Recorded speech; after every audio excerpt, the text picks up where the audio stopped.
Arnold. Joe, I am rolling.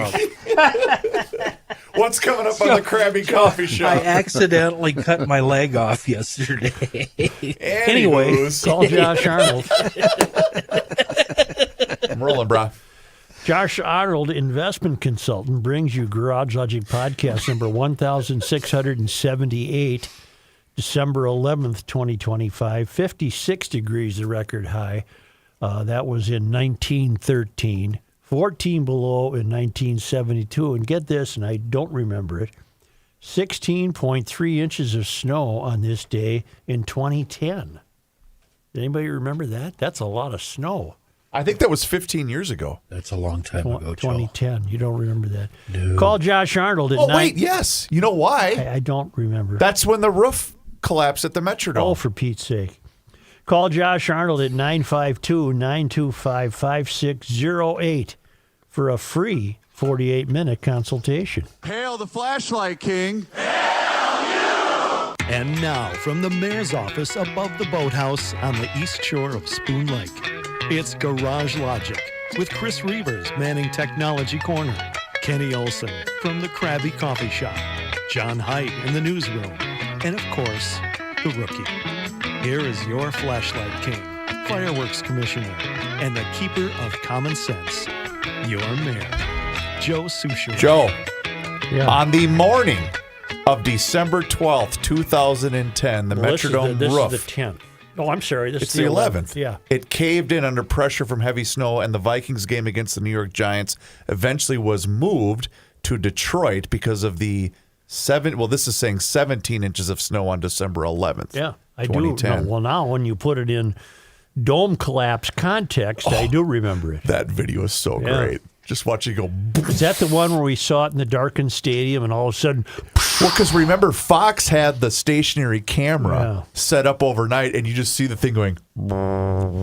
yeah. Anyway. Boys, I just have a brief chunk kicking update. Oh, boy. We've made the world of AI. We meaning Garage Logic. How so? Chuck, no, that's Chunk. somebody whose email name is me just me, said, Joe, longtime listener, I looked up what is chunk kicking just to see what the internets would have to say about the phrase, and attached is the straightaway hit I was fed. Okay. Thank you and good luck. AI overview. What is chunk kicking? The term chunk kicking can refer to a few different concepts depending on the context. Then they define it in video games.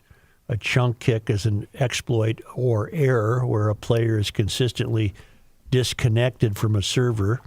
In a general regional sense, it can simply mean the physical act of kicking a chunk of something. In local media podcasts, chunk kicking is a phrase that has appeared in the titles and discussions of a Minnesota-based talk show called Garage Logic, which has discussed a chunk kicking ruling and even generated a song about it. Well, we didn't, a listener did. The exact meaning in this context relates to the specific local rulings or discussions that were likely fully understood by their local listeners. So, how could AI know that Garage Logic talked about chunk kicking? Gabe, I will yield my balance of time. Is that how you say that? So I assume because you used AI overview that's going to be just He a did. Google search. He did, yeah. Well, you used the term. Yeah, I did. So that will basically just go over everything that's posted on the internet and say, well, this is the context of what's chunk kicking. So it went videos, they have that on video games, or it had videos on people golfing or whatever. Huh. We're also a video, and we're also posted all over the internet. I'll Hence be chunk damned. kicking and Garage Logic. There it is. Okay, thank you. Gabe, you lost me almost I immediately. even understood that. I didn't. Yeah. I have a sad note. Is this Positive Thursday? Yes. It is. I'm sorry then for this. From John Gargaro. I heard in the show yesterday someone brought up the amount their property taxes have increased. I live in St. Louis Park, bought my home in 2020, and since then my property taxes have increased 30%, $1,500. Living in this state has become embarrassing, and my wife and I discuss moving regularly. We are in our late 20s, and with the soon-to-be enacted LEAVE Act, life will only continue to become more expensive as the working class of Minnesota foots the bill for those who don't want to work. Anecdotally, I have friends of similar age and background, college-educated, master's degree, professional licenses, who are all beginning to contemplate leaving the state. The way I see it, either normal people like this have to see the system for what it is and start playing the games everyone else is playing, or, if you humor me, we think back to what was a driving cause which our forefathers founded the country. Too many taxes on tea. I'm hoping your continued discussion of wanting to stop paying taxes altogether catches some steam and there becomes a way we can quit paying these taxes when none of them go to the true public service. Appreciate you letting me ramble, John. I don't think the threats to move from, say, married couples without children, I don't think those are empty threats. I think they're, in a large part, they're empty threats if you're of a certain age, like me. They're empty threats if you got 3 or 4 kids in the local school system. But I don't think they're empty threat. I don't know if he and his wife have kids, but I'm going to presume they don't. I'm going to assume they don't, just for the sake of the argument. And if they do something that can be done elsewhere, if their calling is to do some sort of work with their professional license, whatever it may be in, if they can do that elsewhere, I don't think these are any longer empty threats to leave the state. It's a dreadful, dreadful mess we're in. And I think people are seeing it based on letters to the editor I read, not in the Minneapolis paper, but in the St. Paul paper. You can count on letters to the editor often reflecting the incredulity of people when they look at their tax statements. And you know, again, we haven't been paying attention, and we've been taken for granted. But now people are paying attention, if for no other reason than this is a document that they have, and they sit down at their kitchen table and open it, and they go, "We're getting a 15% raise in our increase in our taxes." And that's awakening them to what has happened while we haven't been paying attention. This is my niece and her husband. Her husband owns a demolition company. All right. And they are now Florida residents, and they were peace out walls. We're leaving Minnesota as a result. Did he take his demolition company with him? I do not. I think his sons have the demolition company. They expanded. Did they stay here? The sons are still here, but they're taking. Well, in other words, this guy retired. Well, from my understanding, they're having to do a lot of out-of-state work because developers are no longer tearing down buildings. Okay. So they're having a lack of ambition here and are going to places where people are tearing down buildings to build new ones. Would you like some numbers? Yes. Yeah. Since 2020, Minnesota has experienced net domestic migration losses, with nearly 50,000 people leaving for other states between 20 and 22. This slowed to about 4,700 net losses in 2023. High-income earners, there was also a noticeable spike in high-income earners, that means 200K or more, moving out between 20 and 21, a 38% jump from prior years.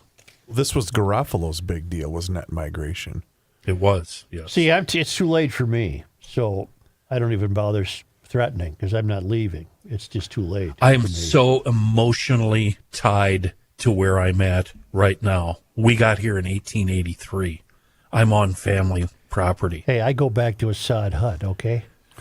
So but you could leave, couldn't you, mentally? Are you ready? Obviously, you can't. I can't physically leave. With your situation. Too many kids here, too many connections, too old. Forget it. I can't. I don't think I can. Could you rent like maybe a basement in Chicago? That's worse than here. Oh, true. So. I know a former a financial planner, a former bar owner that are now Naples residents as a result of the income taxes. It was cheaper for them to leave Minnesota and have 6 months and a day down in Florida than pay the taxes here, which is what Garofalo was just talking about. JR guy, and he doesn't want his name dragged through political issues, but Beery, Derek Beery, The car guy on Motor Trend TV. yeah, Vice Grip Garage. Vice Grip Garage. He left and moved to Tennessee specifically due to taxes. Well, again, this is a game we've played before, and it's pointless. Those who can leave, I no longer think it's an empty threat that you will. I don't blame you one bit. I think we've buried. I don't like living in anywhere that the likes of Walz has shaped. Yeah. It's just a dreadful, dreadful situation. He's a dreadful, dreadful guy. Governor Cockwomble. Did we bury? Elmer Fraud. Did we bury the lead? By the way, On. we just found out that Matthew has a relative that owns a demolition company. Well, I don't find That's on that. the wife's side. Oh, okay, that explains That's it. on Then. her side, yeah. Okay, that I explains. can drive a skid loader and a front end He'll loader. take you. He'll take you. You realize where our governor's been most recently? Washington. Seattle, Washington. This is from, who wrote this? Alpha, Yeah. Carlene Johnson. Yeah. Minnesota Governor Walz under fire for failing to prevent a massive welfare fraud scheme in his state. You know, that's even written incorrectly. I apologize to the reporter. But that, by the way, a completely different topic, and I'll come back to Walz. Can anyone access the front page of the Wall Street Journal now? John, can you do it electronically? Today's or Yeah. yeah, Today. I can. There was a fascinating story about this current Nobel Peace Prize winner, the anti Maduro in Venezuela. Her name's I think Machado, Correct. Yeah. and she left Venezuela to work her way to Norway to get the prize. And now there's some speculation that she won't be able to re-enter Venezuela. But she left right out of a Cloak and Dagger novel. She was smuggled out in a fishing boat. They had to first call the first contacted the U.S. military to make sure they weren't bombed. Wow. But it's written, and this is very surprising for me, for a Wall Street Journal piece. It's really lousy reporting. And if you read me the first couple of paragraphs, I can point out why, if you have that story up, John. Sure. Wearing a wig and a disguise, Maria Corina Machado began her escape from Venezuela on Monday afternoon. The Venezuelan opposition leader was trying to get to Norway by Wednesday in time to receive the Nobel Peace Prize that she won for challenging the country's authoritarian leader, Nicolas Maduro. After finally arriving in Oslo, Machado stood on the balcony of the city's Central Grand Hotel early Thursday and waved to supporters. They yelled Valiente, Spanish for brave, and sang the Venezuelan national anthem. Before she could make the trip, Machado had to get from the Caracas suburb, where she had been hiding for a year, to a coastal fishing village where a skiff awaited her. Over the course of 10 nerve-wracking hours, Machado and two people helping her escape hit 10 military checkpoints. Stop. Yeah. Oh, no, continue. Then it says they got through them. Yeah, avoiding capture each time before she reached the coast by midnight. And what coast? Does it mean the coast of Venezuela fishing village or some yonder coast? The whole thing drove me crazy. It was not answering my questions as I read it. And then and if you read deeper into it, there are more questions that weren't answered. How can you go across, fishing skiff? That would have to be described to me, because she ended up where, John? In Curacao? Curacao, yes. however you say that? Yeah, Curacao. Is that how you say it? And she ended up there. That's almost replicating the journey of who's the guy in the Antarctic that sailed off in the dead of winter and rescued his people? Shackleton. Shackleton. Yeah. I mean, she's out on the sea in a fishing boat. Maybe that was a 38-foot fishing boat that's called a skiff. The adventure she undertook to get to Norway is fascinating, but I felt as though I was being deceived when I read the story. I just Do felt you that think I was. are you addressing the writer or possibly the editor? Both. An editor should have said, "Hey, Jose, whoever wrote the thing, what kind of boat was this? How did they get through the military installations? How did they have a plane waiting for in Curacao?" It's all wonderful stuff. It's fascinating. I've heard you fighting with editors before, and even though you've denied it, I've never fought with an editor. no, not you. Do you think the editor would have cut this for space? Oh no, hell, they got all the space they want. That's a healthy newspaper. Okay, Yeah. all right. Anyway, back to Walls in Seattle. I'm sorry for that. This is far more interesting to me. What about just the mechanics of the Nothing, pair? Kenny. I didn't learn anything, and I was desperate. This was a hell of a story. How did you pull this off, lady? How did you get from where you were hiding in Caracas suburbia down to the beach, and then the boat was waiting for you? Who was helping you? How were they able to contact the military and say, "Please don't shoot us"? This is big time stuff. I agree with everything you just said. I have those same questions, but my additional question for you is, did she or he write it correctly? The word that comes to mind is mechanically. Was the verb, the subject, was everything in the right place? Oh, yeah. Was it constructed correctly? Oh yeah. It's a multi-byline story, isn't it, there's John? 3 writers on the story. Oh boy.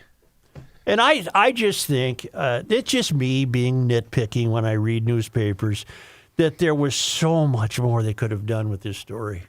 Because at this point, what difference does it make how you tell me she did it? She's gone. She's safe. She's in Norway. Yeah. What? Tell me the spy tingling Len Dayton details of this. This Right, is, let's right. go here. Right. The part where they alluded to contacting the United States so they don't get bombed. Yeah. That's fascinating. They had to me. give them a description of the boat. They had to give them their route. Yeah. Oh, it was just a wonderful. I'm glad she made it. She seems like a very interesting, well-meaning gal. Hell of a story.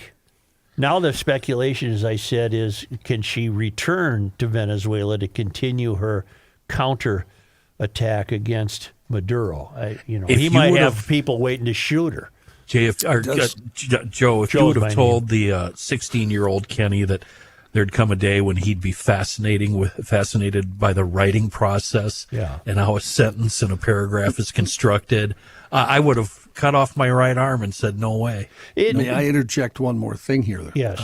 Because you said she wants to return to Venezuela. Yeah. And it has, at the end of the story, that she's taken trips out before and plans to use similar secret methods. Yeah. Do you think maybe some of Well, what maybe. happened was... Well, maybe. But kept once secret? she's at sea, Oh. I can be told anything.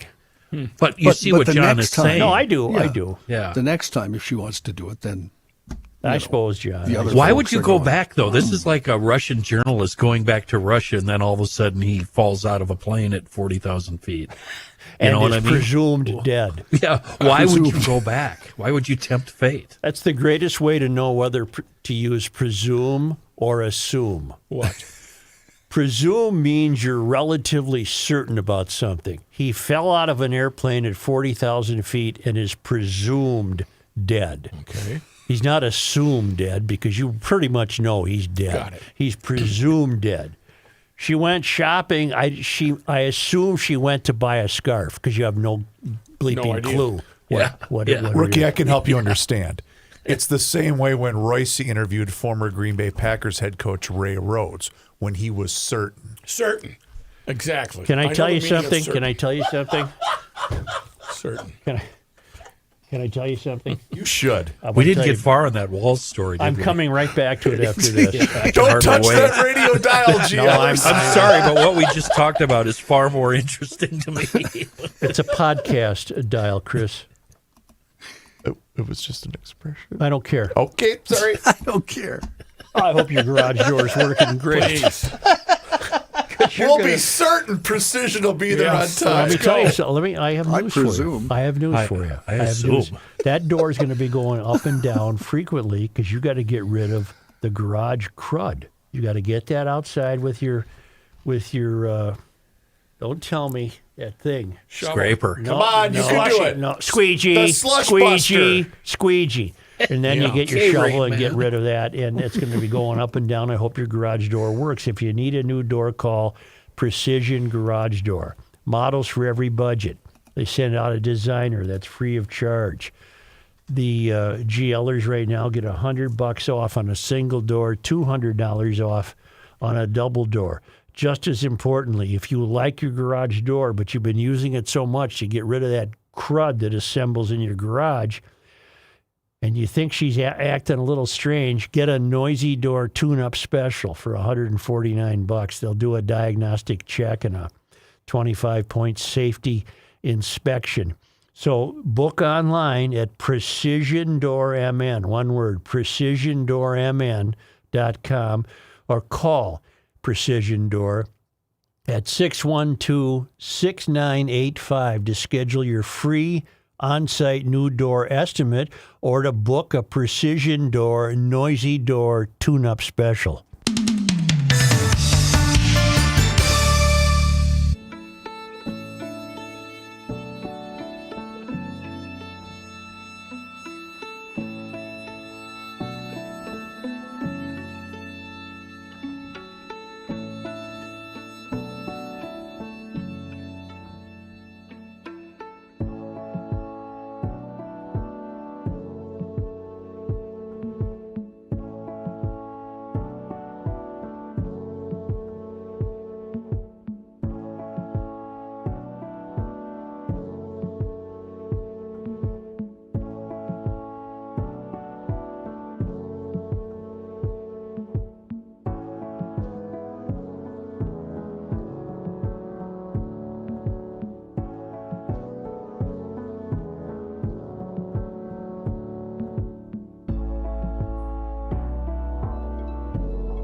Here's a man who spends hours in hardware stores, sifting through the nuts and bolts of life.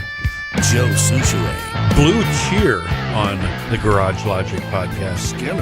That's It's already been established. It is Positive Thursday today, and as usual, it's brought to us by Schoonover Body Works and Auto Care. There at 1060 County Road E in Shoreview. Owner, GLer, Mike Schoonover. By the way, third generation Schoonover to run the shop. He usually joins us for our weekly chat, but he has a very fun family affair to attend to today, so I'm going to do it alone. And that's good because I received a wonderful email from a fella who recently had work done by the Schoonover team. It's from Brad. Hey, Kenny, just wanted to let you know what a great job Schoonover did on my F-150 after I was assaulted by a deer 3 weeks ago. They were helpful through the whole repair process, kept me informed, and my truck came back way cleaner than when I brought it in. They are the only body shop I'll let work on my truck. Very impressed with Schoonover. My insurance company, not so much. Thanks, Brad. What I really like about that is that last company about the insurance company. What that means, that last comment, excuse me, about the company. That means that Schoonover works for you, for us, not your insurance company. They will not settle with inferior parts or par, half par, bad service just to appease your insurance company. They always work for us, the customers, much to the dismay of the insurance companies. You know what? We don't even have to deal with our insurance companies. Schoonover does all of that for us. And that's just one of, 10 million reasons that they are the official shop of GL. Anything you really you need for your ride, and I mean anything at all, not just body work, you can find it at Schoonover Body Works and Auto Care. They're on the web, schoonoverbodyworks.com. I was talking about Governor Cockwomble before I so rudely interrupted myself. Walz was in Seattle Tuesday, 2 days ago, as a special guest at Governor Bob Ferguson's fundraising luncheon, telling those in attendance that Somalis were being demonized and vowing to bring more Somalis into the state. First of all, I wonder who, on a case like that, do you think Ferguson's camp had to pay for Walz's flight? 100%. I hope so. These folks better never mistake our kindness for our weakness, because he's still using that kindness BS as to excuse the fraud. These folks never better make the mistake our kindness for weakness, because we are going to defend our neighbors. These guys bring out the worst in me. I don't know who he's talking about. Trump, I guess. I hate it when I get to that point where it's petty, and I hate it when that sense of anger comes up on you, Walz said. But the antidote to that is positive actions to improve lives that go against what they are trying to do. So instead of demonizing our Somali community, we are going to do more to welcome more in. This was at the Washington State Convention Center. Drew 1,000 supporters for this Washington Governor Ferguson, including table sponsors who paid $2,500 a table. Walz drew a standing ovation. A standing ovation. I wouldn't stand for him. I just feel like I'm the one living in a parallel universe. Walz drew a standing ovation upon his introduction, despite the fact he's been under intense scrutiny and a federal investigation concerning massive fraud involving the Somali community and state social services programs under his watch. Can you pause a second? Yeah. Is it just me, or is that one of the most petty things you've ever heard? Once again, and he's done it many times, he's doubling down just to show them. I mean, even if he doesn't do it, just saying it, he's just provoking, right? Yeah, and I have thoughts about that. You came here for your governor, Walz continued, for someone who is super effective at improving lives. That's not really the government's job. Walz said in taking the stage where donors enjoyed lunch in the convention center. But you also came here because you love this state and you love the country, and at this moment in time, gathering together with people who are willing to stand up and speak out for what's right and stand behind leaders who put themselves out there to defend democracy and those without a voice, on and on and on. He wasted no time bashing Trump. There's just some people that really rub Donald Trump the wrong way, and I'm guessing it's people who are smart, said Walz, referring to the fact that Ferguson was a state chess champion. Okay. That drew a big hand. Their governor in Washington's a state chess champion. Walz then jumped into the controversy he's facing in Minnesota by doubling down on his support for immigrants. We have in Minnesota, per capita-wise, more refugees than any other state, he said, once again eliciting cheers from the crowd. Right now, our neighbors are being demonized. Our neighbors are being terrorized and literally picked up off the streets. And then he rants about the ICE people who are creating terrible optics. It does not seem like a well-trained group of people. Many of them recently hired and doing stupid things, if you ask me. But why continue this? You know what Walz is up to. Here's what I think's happening. And I don't know if Walz has been coached to go this direction or if he's doing it on his own. But I seriously fear that fraud is going to end up on the back burner. I seriously fear that the fraud will not be eliminated in Minnesota so long as Walz can continue to foment the great divide between this state and Trump. If you're against the fraud, Walz is carefully working the angles to make it appear that you're pro-Trump. If you're against the fraud, you're demonizing the Somali community to the point where we want more Somalis. Okay, fine. This is a ruse that in this state can work. It can't work anywhere else. Walz could not be the governor anywhere else. He would have been figured out a long time ago and rejected.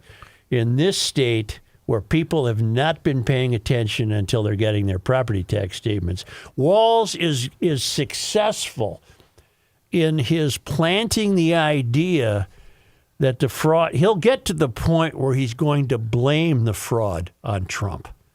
Right now, he's coasting along, realizing that so long as I fly around and attend these fundraisers and I sell my own state on this same BS, I can make people think that we're the good guys and Trump's the bad guys. And I think what's going to happen is the fraud is going to be pushed aside. I fear that mightily. Case in point. Remember what happened when EBT was going to be cut? Mm-hmm. How was that spun just in this state alone? Mm-hmm. Look at what the Orange Man is doing. Even though we're just ignoring the fact that it's wrought with fraud nationwide, by the way, not just in this state. And that's exactly what will happen, Joe. No one has said on this show that all Somalis are guilty. What I have said is all Somalis who have been appearing in the news are thieves, but not all Somalis appear in the news. Walz is running with the idea that the country's so divided and people are so ill-informed that he can make the fraud sound like a Trump problem. And I think that's what's happening. I desperately want to disagree with you. I want to give credit to the voters and my fellow people from Minnesota and say everybody's smarter than that, including the Democrats and the liberals. But until somebody from the DFL, Minnesota's Democratic Party, comes forward and says something, I think what you're saying could easily come to fruition. I think it's happening. I think it is. I really want to give credit to the voters and the people saying, no, Joe, we're smarter than that. The Democrats, my neighbors, are smarter than that. But until somebody comes forward, that's where it's headed. And that's how I feel anyway. But no matter what happens in this country, if you don't like it, that's Trump's fault. If you like it, Trump's had nothing to do with it. That's just a nationwide divide. That's just the way it is. And either, as I say, either Walz is being coached or he's got enough non-dead brain cells left to have come up with this and know instinctively, if I keep selling Trump on this deal, I can get this fraud out of the way. I can push this to the side because people will focus their anger on Trump. Now, the timing of Trump sending ICE people here could not have been worse. Right. Because the ICE people do not strike me as competent law enforcement agents. They're also not competent at public relations. No, they're making too many mistakes. They're grabbing innocent citizens. They get out of the car instantly firing their toxic chemicals. Yeah, they're acting like morons. Yeah. And the timing could not have been worse because when you take all that into consideration and then you sell Trump on top of it, Fraud is taking a back seat right now in the news. It's taking a back seat, even though we don't even know the worst of it yet, even though it continues. It's all being done with Trump's knowledge, and I mean with Walz's knowledge, and he's getting away with it. He's getting away with it by selling you this false gaslight version of America where Trump obviously caused this fraud. He's selling it to you. And in this state, it will work. It wouldn't work in... How many states do we have? We have 50? I don't know anymore. We have 50 or 51? Yeah, you're funny. We got 50. It'll work. It won't work in about... It might work in Illinois, and it works here. Wait a minute. In Joe's defense... Has Trump officially acquired Canada as the 51st That's right. state? Thank you. Yes, you're welcome. Yeah, you used the term bad optics, but when you jump out of your SUV and just start blasting the crowd, have you ever read a history book? Or It's like the Vulcans on a winter carnival parade. Yeah. They hop off the fire truck and run in and put a black smudge on somebody. Yes. But it's a little more violent than that. Of course. Yeah. I mean, you guys need press agents or something because you are doing it wrong. My goodness. How many of those guys you think can do a pull-up? Honest to God. Well, and we're You know now- what? Hold on, Joe. And we're not disagreeing with their motives of removing criminals. Find some bad guys. Find some bad guys. There you go. You don't get to take a guy off the street because he happens to be black. Because I'm sorry, that's not the way it works. That's not how it should work. and the kid this week had an idea. They wouldn't look at it. Dragged him all the way down to the station before they said, "Oh, oopsie!" And They turned took him out loose. to Bloomington. And you dummies have to realize that the press is going to eat this up. Oh, that's right. It's going to be Trump's fault. In the meantime, we're learning from 5 Eyewitness News that the DHS, Department of Human Services fraud hotline, is not working. Oh. I think it's been overwhelmed. You mean like when Taylor tickets go on sale, Yeah. the phone It crashes. crash? Right. 5 Eyewitness News filed a public records request for copies of tips and complaints made to the Department of Human Services Program Integrity Oversight Hotline. Oh. They received data on Wednesday morning and continues to review the information provided to look into state oversight. We wanted to know more about the DHS, what the DHS was hearing over the last 5 years, but part of our request was fulfilled by DHS covering the period from January 22 to Feb 24. 5 Eyewitness News asked DHS how many complaints and tips were provided during that time frame. At the time of publication, the agency was still working to provide an answer to that question. In the meantime, if you call the hotline now, I guess you're not getting anywhere. Can we do that? I don't know. Let me see if I can find the number. That led DHS Inspector General Office employee to check, writing to a colleague, "I just tried calling the DHS hotline and was notified that I could not leave a message because the mailbox is full. It seemed like this is a significant issue that remains unresolved." Other records showed a DHS supervisor asking investigators for a quick turnaround on one investigation that came in for a tip. Records indicated a tipster reported alleged personal care assistant fraud, saying he brags, but the PCA provider does not come to give him any service, but he puts in the paperwork, gets the check, and splits the money with the PCA worker. Well, it's happening in every department. Walz is running a completely fraud-friendly government. No DFLer has spoken out against it. No DFLer has stood with the people of Minnesota to be appalled.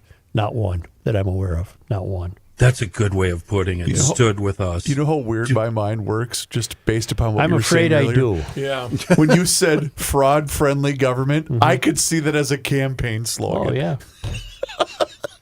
We're here for you to steal as much as possible Our neighbors. because we like it in terms of equity. We think that creates an equitable situation. Let the saps who work and pay taxes continue to be saps, and we'll just give you the money. They work for you. Our citizens in Minnesota work for you. We are fraud friendly. Wow. We are here to bleep you. Yeah. You're here for one reason, aren't you, cockwomble? Chris, I sent you the fraud hotline numbers if you want to be so bold as Oh, try them. tell you, let's do this. Let's do it. Let's call them. Can we do this first, Sure. and then we can come back? Yeah, take a break. I know, but I don't- need you to read a thing Oh, you there. want me to tell you about EcoFun? With Absolutely. a great Christmas sale right now. You get a free kids electric bike with virtually everything you buy anything you buy in the store. I had documentation about this. Where the hell is it?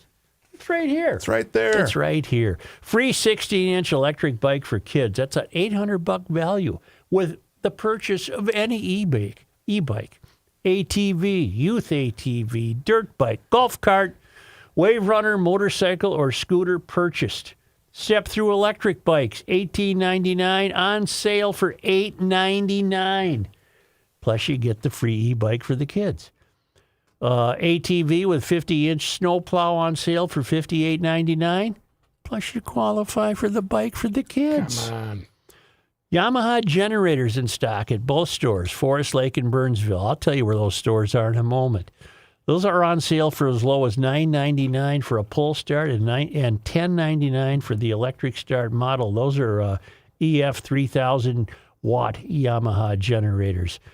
This is going to be the most fun Christmas shopping you've ever experienced. It's EcoFun Motorsports in Forest Lake. It's on Highway 97, immediately west of Interstate 35. A couple of roundabouts and bing, bang, boom, there you are. Great big news store. You're going to love it. Down in Burnsville on the Service Road of Life on County Road 40, near County Road 42. It's EcoFunMotorsports.com.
Earth is not your mother.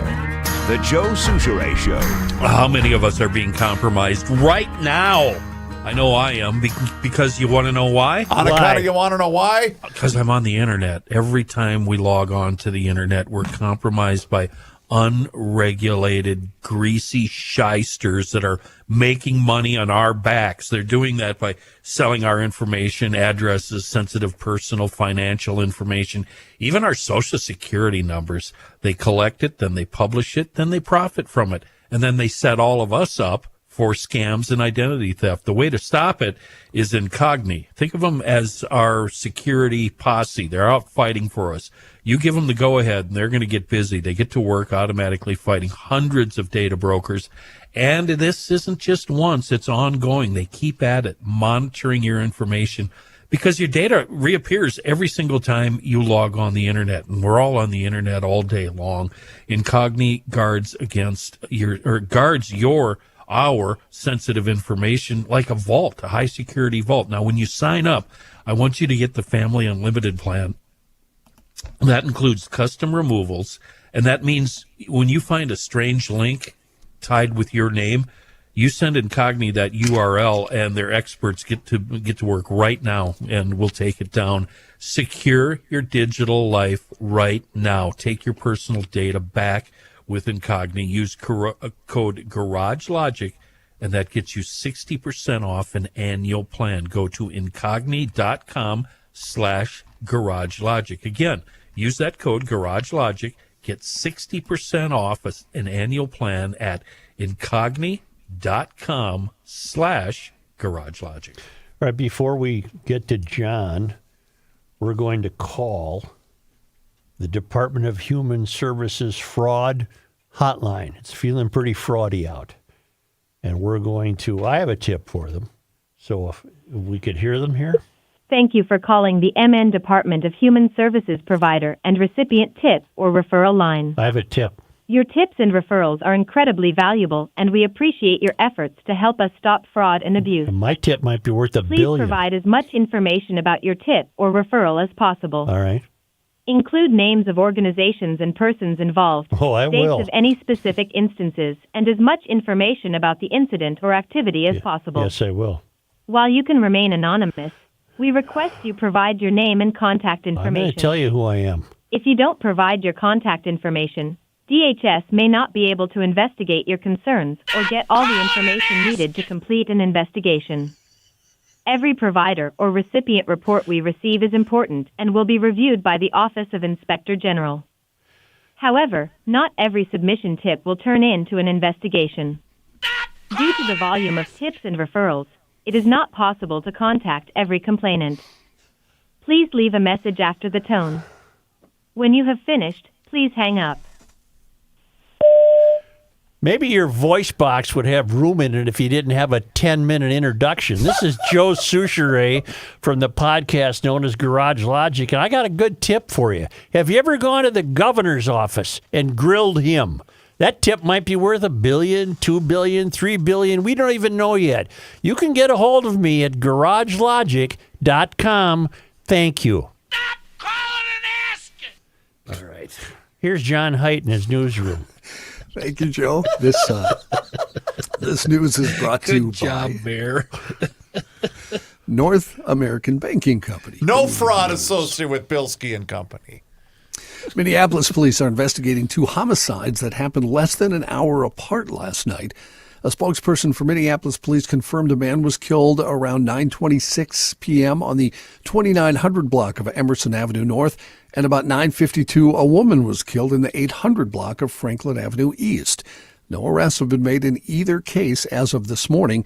Chief Brian O'Hara said the first shooting appeared to have come from an argument that escalated. The chief said investigators believe at least 2 people were involved in that shooting, both dressed in black. They both ran away before police got there. In the second shooting, the chief says officers found a woman in her 30s without a pulse. When they arrived at the scene, they performed CPR, but the woman was pronounced dead at a hospital a short time later. Investigators say a group of people had gathered at that location, and at some point, an altercation happened and shots were fired. John, I searched the stories. Maybe you saw something I didn't. Is there been a big outcry of people wanting stricter gun control laws over these two shootings? Not yet. Okay. Not Well, yet. I'm Just wait a little anticipating while. a big protest. There was also something, John. These two are not connected to each other, are they? That's correct. Okay. Well, I mean, as far as we They know, don't think so anyway. Okay, Yeah. gotcha. Yeah.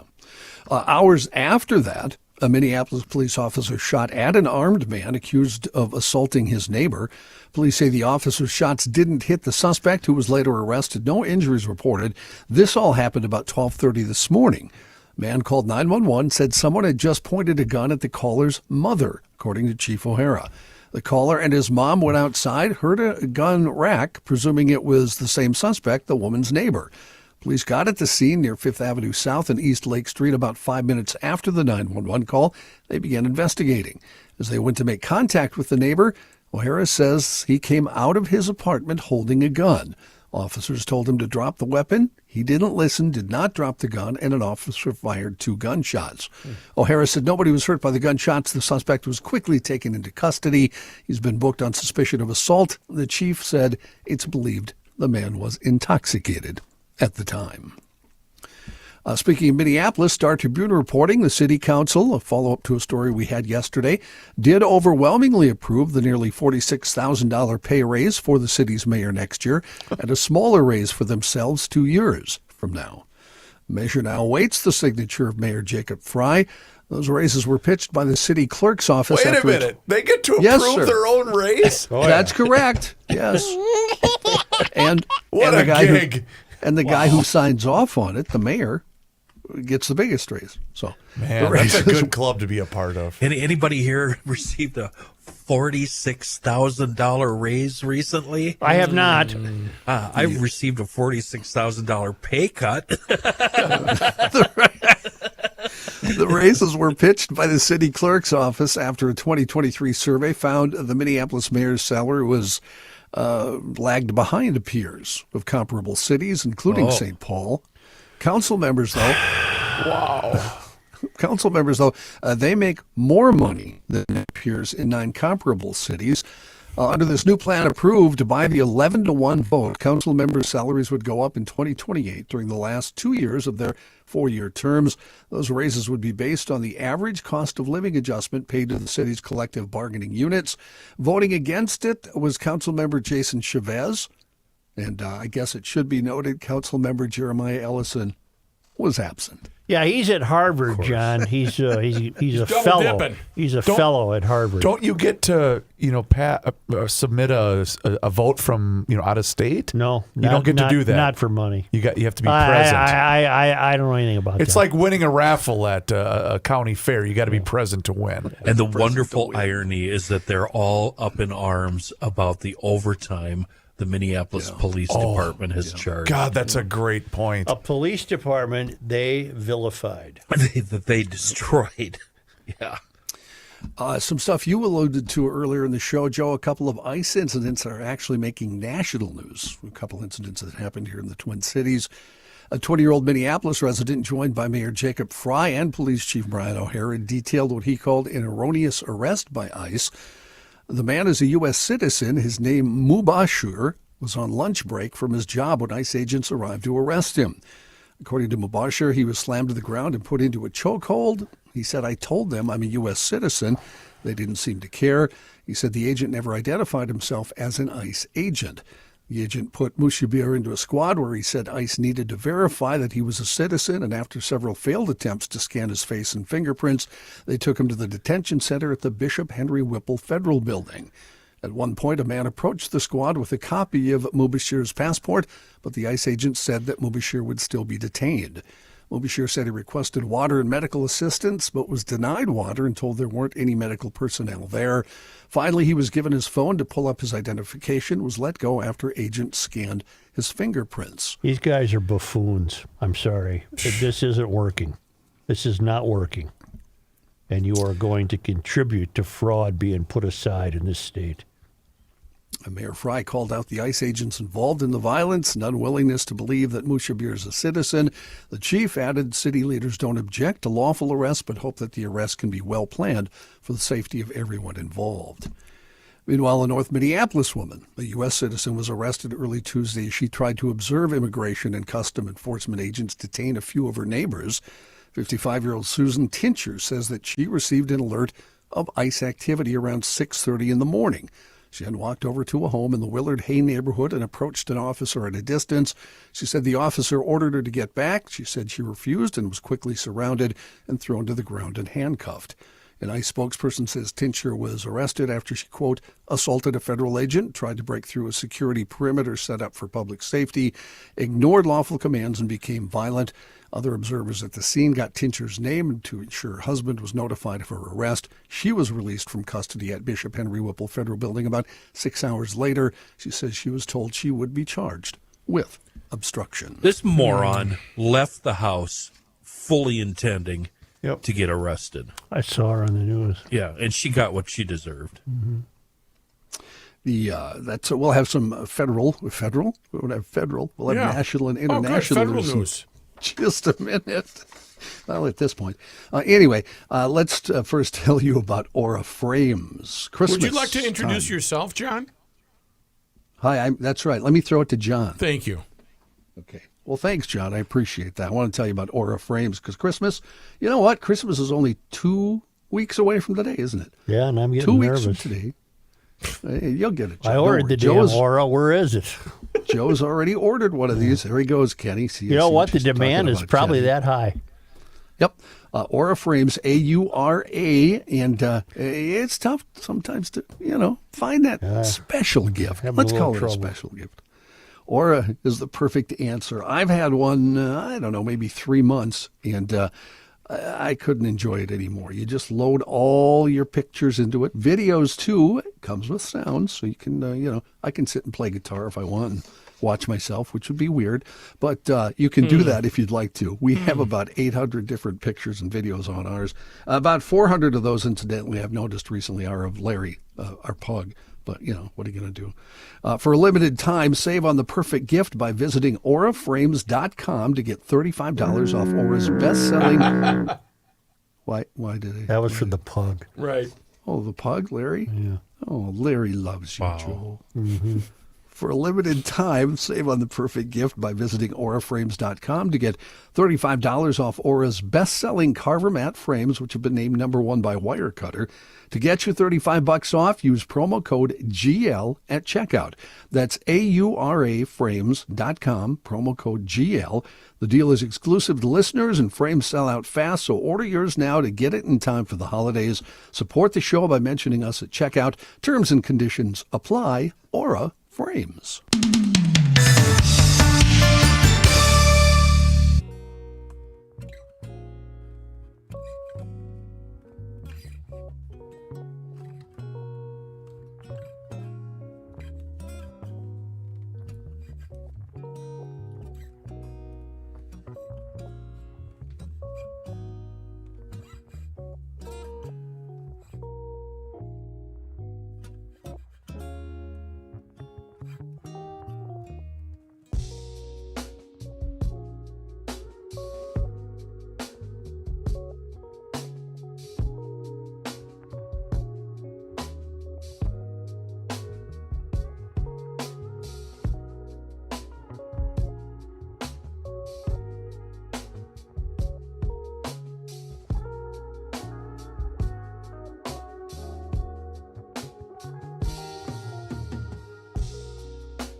Yeah. Playoffs.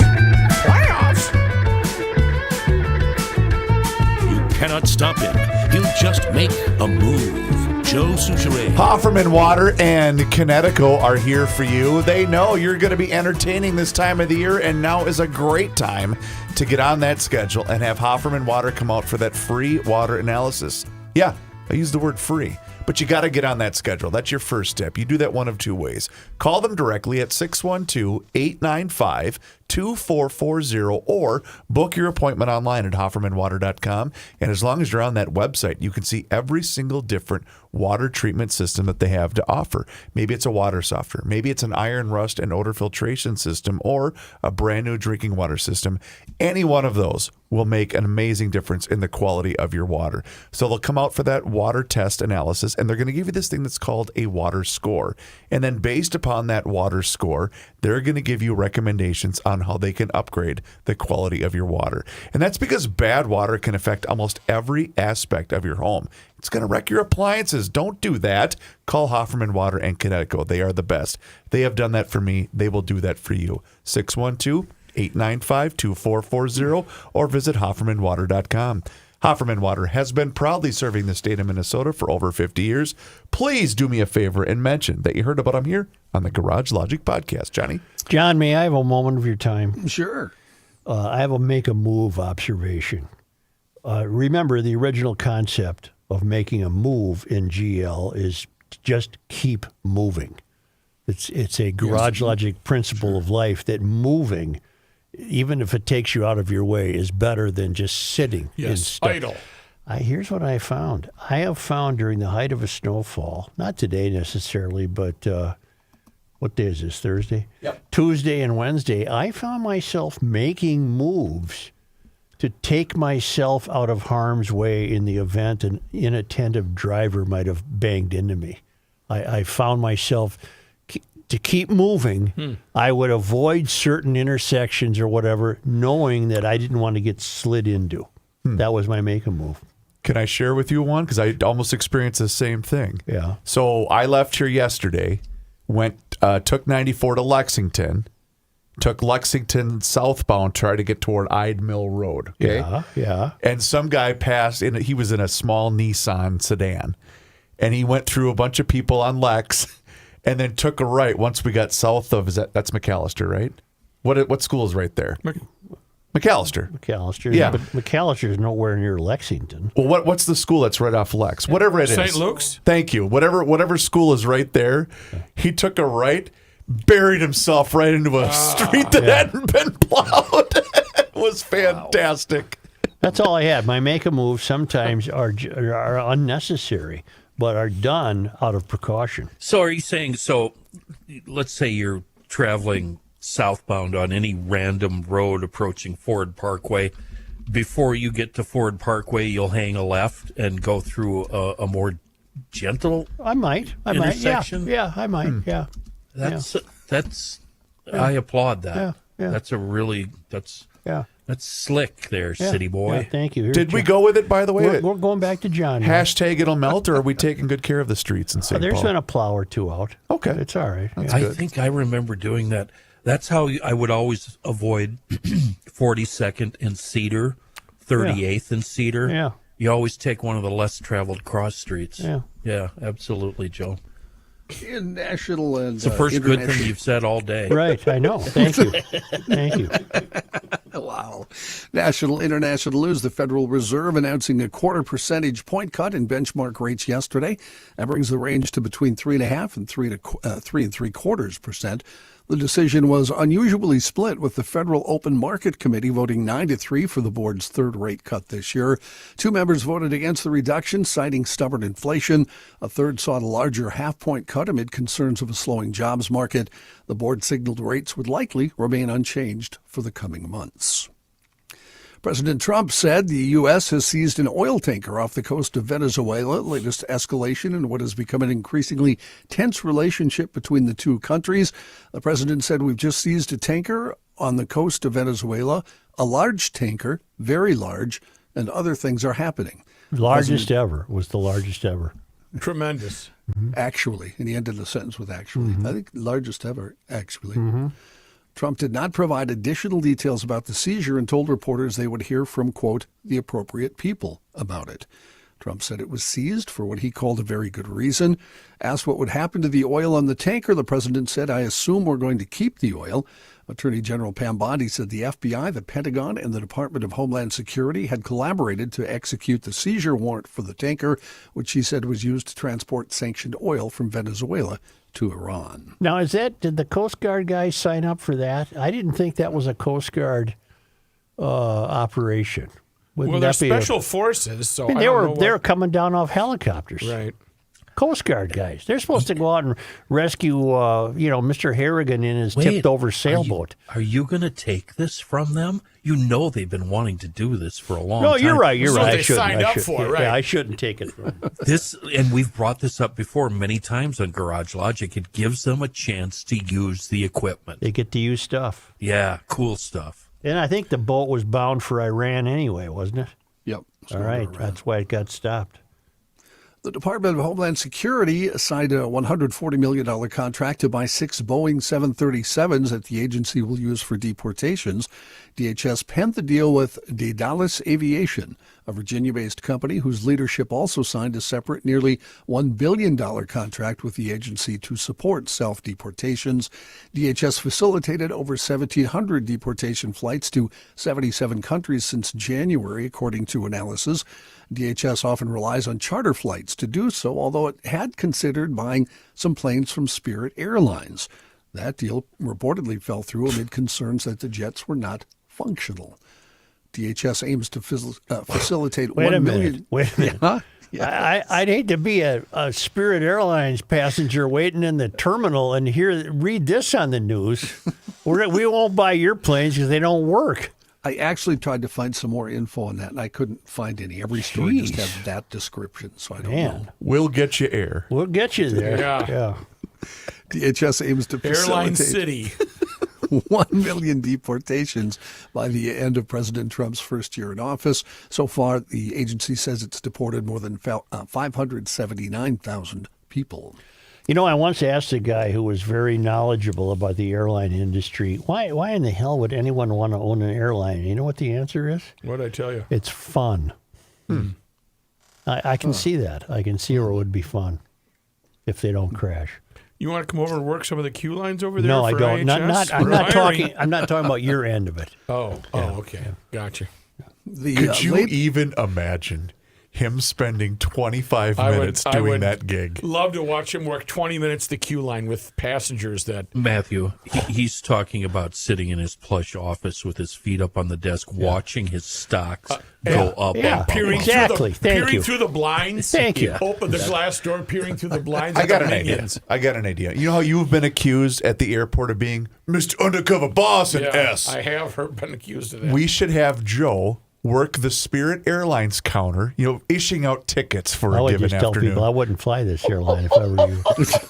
You know you're not going to get there, I think right? Spirit is already. You sure you want to do this? You know that crap can's going to fall out They're of the gone, sky, aren't right? Aren't they gone from the Twin Cities? They are. They have been vacated at Terminal This 1. thing's only running on 7 cylinders. Right. Take a chance if you want. Latest victim of the fight against DEI, Calibri Font. Secretary of State Marco Rubio has ordered diplomatic correspondents to stop using the font and return to the more traditional Times New Roman effective yesterday.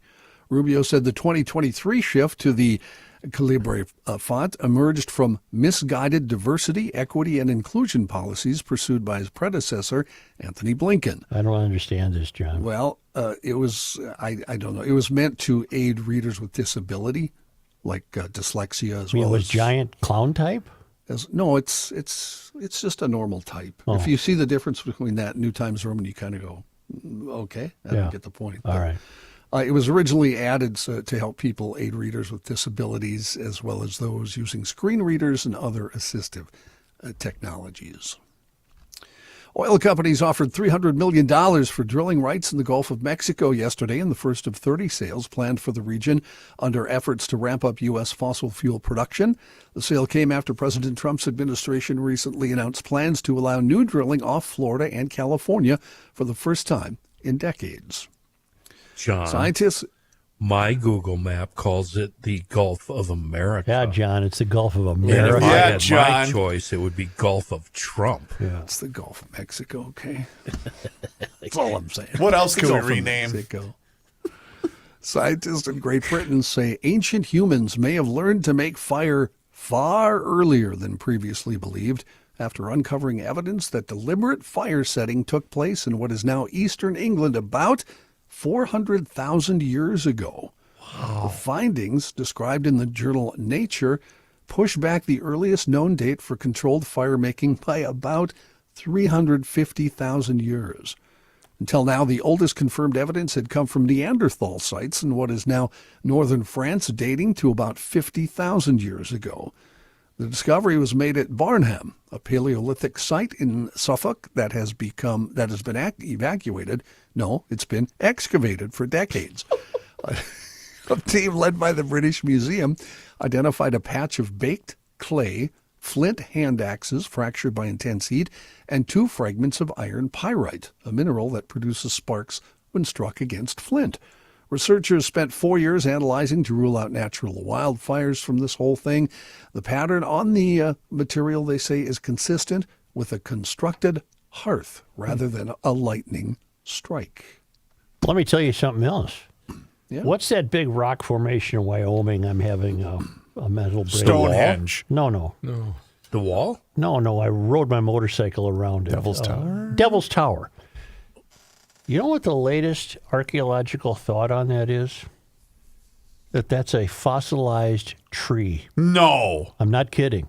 I think that there's a lot of proof beginning to be gathered that this was once a land of giant beings, including things that grew were giant. That is thought to be a tree stump. Really? You are Yeah, now, I'm not kidding. You are delving into the secrets that the Smithsonian Institute has tried to hide from Americans. Where did you read that in all seriousness? No, you hear that? Hi, this is Art Bell, west No, of the Rockies. I don't know where I read it. I can't remember. It was probably the Daily Mail, so it's false. But it's really fun to think. And when you look at it, that looks like bark.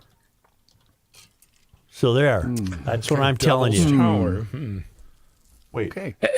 What do you think it is? A tree. No, but what? It's what? Bark. Woof. No, not that kind of bark. If I admit to something now that happened in the parking lot of Devil's Tower in the 80s, No, I don't wanna still hear be it. I don't sent wanna- to jail? Yes. It's nothing tawdry, but it is something. Yeah, I think it is. It's illegal, Define obviously, tawdry for you. It's not tawdry. I opened the door and Cleaned your ashtray. fell down, Yeah. got out of the car, and hit the pavement. That's all right. Oh, you weren't real aware of your surroundings at this point in your life. Blackout. It's a very interesting piece to come up on. And suddenly, It really is. there it is. Well, I'm looking at a close-up picture of it, and It's a tree. That's a tree. Back from when we were big people. it looks like bark on the top. Yeah, Yes. Yeah. I had to return 20-some years later just so I could Not actually fall down. see it for the remember. So you can actually put that push pin that you've seen it and you've been there. Okay. Yes. Just think how big the trees must have been if that was a tree. Pretty big trees. Wow. Tough to hug that puppy, huh? Yeah. Maybe it was a special tree. A very special tree, John. If It's not where it's a the tree, UFOs though, landed. You guys have seen. Oh, yeah. There was a movie about that. Yeah. why aren't there more remnants of trees like that? If it was a John, tree? no further questions. Well, John, I can answer that too. Oh, Okay, good. Maybe they're underwater. Dun dun dun.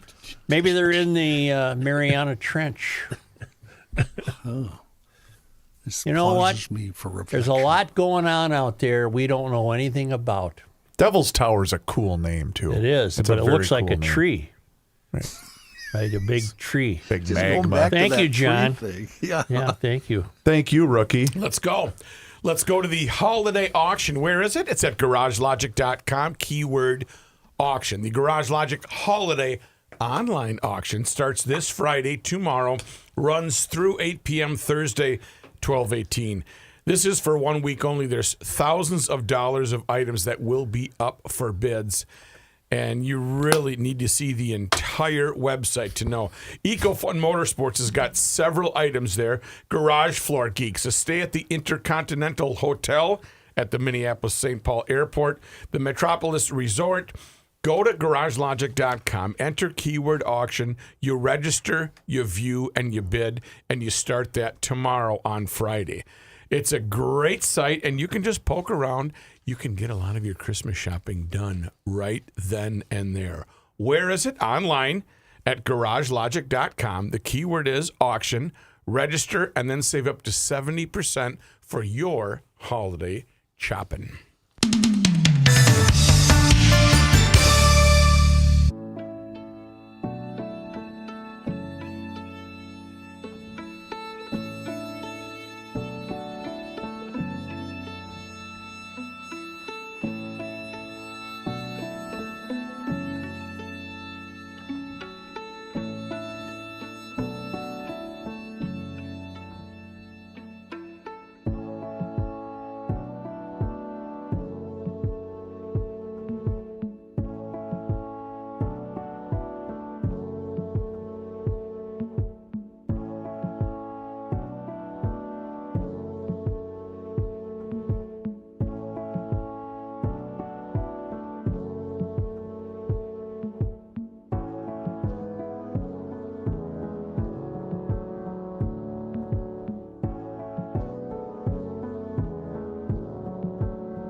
guy wears many hats, just not indoors.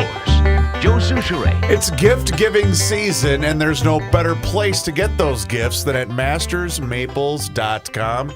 Quick review, by the way, from the Reavers Thanksgiving Extravaganza. Did the turkey with the savory seasoning from Masters Maples. Mwah. I threw some savory seasoning on my turkey. I made a turkey. Zero leftovers. Yeah. Zero leftovers. Did you That's make how it good that it was. day or the day before? I made it the night before. Smart. Then crock-potted it, so Smart. that way the oven was free. But everyone at the gathering raved about the flavor from the turkey and the Masters Maples savory seasoning. There's also the sweet seasoning, by the way. But that's, I'm missing the key point here. Get the best 100% pure maple syrup that Minnesota has to offer. So you can get that online at mastersmaples.com. Also, by the way, all of those products are available at all of your Fratelloni's hardware and garden stores locations. And you know what? For that baker in your life, 100% pure maple sugar. Boy, oh boy, is it good stuff. But see it for yourself. Go to mastersmaples.com. It's the creation of Ben, a loyal GLer whose creation, 12 years ago now, led to this wonderful, wonderful product. Again, Masters Maples and mastersmaples.com. Place your order today.